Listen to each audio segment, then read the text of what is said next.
पट्टिका नावरण के साथ ही एनसीईआरटी द्वारा विकसित सराय काले खां से न्यू अशोक नगर तथा मेरठ साउथ से मोदीपुरम तक नमो भारत रैपिड रेल के 2 खंडों एवं मेरठ मेट्रो का उद्घाटन तथा दिल्ली मेरठ नमो भारत कॉरिडोर का लोकार्पण संपन्न। नमस्कार। आज का दिन पश्चिम उत्तर प्रदेश और दिल्ली के लिए एक ऐतिहासिक मोड़ है। प्रधानमंत्री नरेंद्र मोदी ने मेरठ में देश के पहले रीजनल रैपिड ट्रांजिट सिस्टम यानी कि RRTS नमो भारत के पूरे कॉरिडोर और मेरठ मेट्रो का लोकार्पण किया है। आज के इस वीडियो में हम जानेंगे कि 12,930 करोड़ की इन योजनाओं से आम आदमी के जीवन में क्या बदलाव आएंगे और इस प्रोजेक्ट की मुख्य विशेषताएं क्या हैं। नमस्कार, आप देख रहे हैं जनप्रसंग और मैं हूं श्वेत केतु। प्रधानमंत्री ने आज दिल्ली से मेरठ तक फैले 82 किलोमीटर लंबे RRTS कॉरिडोर के अंतिम खंड का उद्घाटन कर दिया है।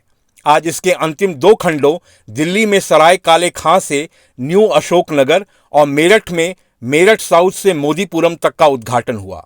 अब सराय काले खां से मोदीपुरम तक का सफर जो कभी 3 से 4 घंटे लेता था, मात्र 55 मिनट में सिमट गया है। इसके साथ ही शुरू हुई है मेरठ मेट्रो, भारत की सबसे तेज चलने वाली मेट्रो, जो 120 किलोमीटर प्रति घंटा की रफ्तार से दौड़ती है। स्टेशनों पर दिव्यांगों के लिए विशेष प्रबंध, लिफ्ट और मल्टी मोडल कनेक्टिविटी दी गई है ताकि लोग आसानी से बस या रेलवे स्टेशन तक पहुंच सकें। पीएम मोदी ने शताब्दी नगर नमो भारत स्टेशन से मेरठ साउथ स्टेशन तक मेट्रो की सवारी की। उन्होंने ट्रेन के भीतर स्कूली बच्चों के साथ समय बिताया और उनके अनुभव साझा किए। साथ ही आम यात्रियों और मेट्रो अधिकारियों से बातचीत भी की। शताब्दी नगर में पीएम ने अपने संबोधन की शुरुआत गति शक्ति के संकल्प से किया। पीएम ने कहा कि पहले की सरकारों में मेरठ से दिल्ली जाने का मतलब था जाम और थकान। आज मेरठ दिल्ली का पड़ोसी नहीं, दिल्ली का हिस्सा बन गया है। नमो भारत और मेरठ मेट्रो ने उस दूरी को खत्म कर दिया है जो दशकों से विकास में बाधा थी। उन्होंने कहा कि उनकी सरकार जिस प्रोजेक्ट का शिलान्यास करती है उसका उद्घाटन भी खुद ही करती है। दिन रात एक कर दिया जाए। मेरठ की क्रांति धरा पर आज विकसित उत्तर प्रदेश, विकसित भारत, इसके लिए नई क्रांति को ऊर्जा मिल रही है। आज पहली बार एक ही मंच से नमो भारत रैपिड रेल और मेट्रो सेवा का एक ही दिन शुभारंभ हो रहा है। विकसित भारत की कनेक्टिविटी कैसी होगी, ये उसकी एक शानदार झांकी है। शहर के भीतर के लिए मेट्रो और ट्विन सिटीज के विजन को गति देने के लिए नमो भारत जैसी आधुनिक ट्रेन,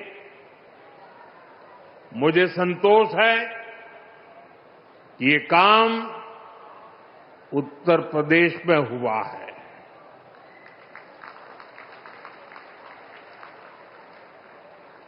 भाइयों और बहनों, आज का ये कार्यक्रम भाजपा की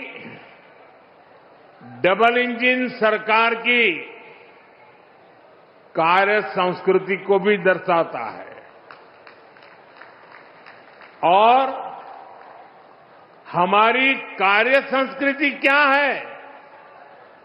हमारी कार्य संस्कृति है कि जिस काम का शिलान्यास किया जाए उसे पूरा करने के लिए दिन रात एक कर दिया जाए। इस दौरान उन्होंने विपक्ष पर जमकर निशाना साधा। लेकिन दुर्भाग्य देखिए, इतनी पुरानी पार्टी के नेता लाजने के बजाय गाजते हैं, बेशर्मी के साथ देश की बेइज्जती करने वालों का जयकारा कर रहे हैं।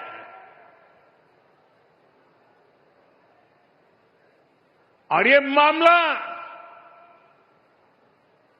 कांग्रेस की हरकतों का लगातार चल रहा है।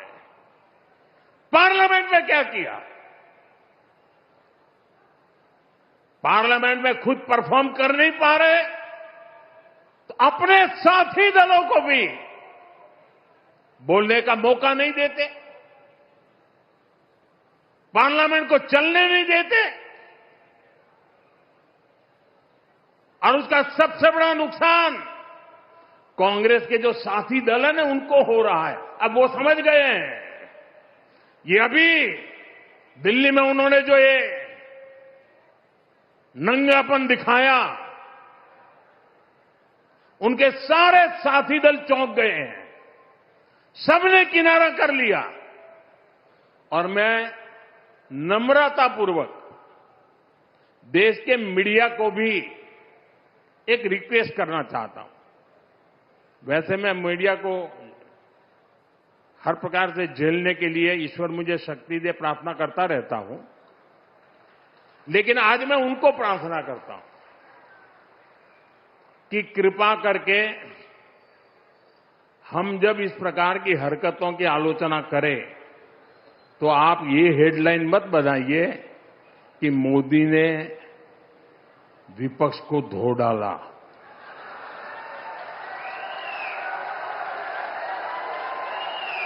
आप कांग्रेस को बचाने की ये चालाकियां बंद कीजिए। ये विपक्ष करके आप कांग्रेस को बचा रहे हैं, और विपक्ष में जो और साथी बैठे हैं वो भी समझ गए हैं कि पाप कांग्रेस करती है और भुगतना उनको पड़ता है। और कांग्रेस की इकोसिस्टम हर बार बच के निकलने का एक खेल खेलती है कि पाप कांग्रेस करे, आलोचना कांग्रेस की हो, गुस्सा कांग्रेस पर हो, लेकिन मीडिया में कांग्रेस नहीं दिखती, विपक्ष शब्द दिखता है। क्यों भाई? क्यों कांग्रेस को बचा रहे हो? ऐसा करने से आप न कांग्रेस को बचा पाते हो, न कांग्रेस को सुधरने के लिए मजबूर करते हो। अगर आप एक बार छापना शुरू कर दोगे, बोलना शुरू कर दोगे, ये जनरल विपक्ष का दोष है। और देखिए दिल्ली में जो हुआ, क्या उसमें कोई टीएमसी के लोगों ने पाप किया है? नहीं किया है। डीएमके के लोगों ने पाप किया है? नहीं किया है। बसपा के लोगों ने पाप किया है? नहीं किया है। फारूक अब्दुल्ला जी की पार्टी ने पाप किया है? नहीं किया है। सिर्फ और सिर्फ सरफरे नेता, कांग्रेस के बेलगाम नेता देश को तबाह करने पर तुले हुए हैं। अगर आपको प्रधानमंत्री की कुर्सी पर बैठना है तो पहले आपको जनता के दिल जीतने पड़ेंगे। इस सफर की शुरुआत 8 मार्च 2019 को हुई थी। लगभग 7 साल के अथक परिश्रम, हजारों मजदूरों की मेहनत से यह कॉरिडोर आज पूरी तरह चालू है। इसकी सबसे बड़ी खूबी जानते हैं क्या है? दुनिया में पहली बार एक ही ट्रैक पर 2 अलग अलग तरह की ट्रेनें चलेंगी। नमो भारत जो शहरों को जोड़ेगी और मेरठ मेट्रो जो शहर के भीतर चलेगी। 82 किलोमीटर के इस रूट पर कुल 16 आरआरटीएस और 13 मेट्रो स्टेशन बनाए गए हैं। पीएम ने अपने भाषण में इंजीनियरों की तारीफ करते हुए कहा, हमने सिर्फ पत्थर नहीं रखे, हमने समय सीमा के भीतर काम पूरा करके दिखाया है। यह नए भारत की कार्य संस्कृति है। लेकिन हर बड़े प्रोजेक्ट की अपनी कीमत होती है। इस 7 साल के सफर में कई चुनौतियां भी आईं। हजारों पेड़ों की कुर्बानी दी गई। जमीन अधिग्रहण को लेकर किसानों और प्रशासन के बीच संघर्ष हुआ। दिल्ली के यमुना खादर क्षेत्र में पर्यावरण मंजूरी के लिए लंबी कानूनी लड़ाई लड़नी पड़ी। आलोचकों का यह मानना है कि 30,000 करोड़ का निवेश क्या वाकई आम आदमी के लिए है, क्योंकि इसका किराया रोडवेज बस के मुकाबले काफी ज्यादा है। क्या ये ट्रेन सिर्फ प्रीमियम क्लास के लिए बनकर रह जाएगी? यह एक बड़ा सवाल है। एक और मुद्दा जो इस उद्घाटन के साथ चर्चा में है वो है नामकरण का। सरकारी खर्च पर बनी योजनाओं का नाम वर्तमान प्रधानमंत्री के नाम पर रखना, जैसे नमो भारत, चर्चा का विषय बना हुआ है। समर्थकों का कहना है कि यह विजनरी लीडरशिप का प्रतीक है। नमो को नया मोड और नई ऊर्जा से जोड़ा। वहीं विरोधियों का तर्क है कि टैक्स पेयर्स के पैसे से बनी योजनाओं का नाम व्यक्ति विशेष के बजाय उनके काम पर होना चाहिए। यह लोकतंत्र की एक ऐसी बहस है जो हर नई परियोजना के साथ तेज हो जाती है। आज सिर्फ ट्रेन ही नहीं मिली, बल्कि प्रधानमंत्री ने कुल 12,930 करोड़ की योजनाओं का शिलान्यास किया है। इसमें उत्तर भारत की पहली सेमीकंडक्टर यूनिट का शिलान्यास भी शामिल है, जो मेरठ को टेक हब बना सकती है। इसके अलावा नए बाईपास रोड, आधुनिक स्वास्थ्य केंद्र और शिक्षा संस्थानों की नींव रखी गई है।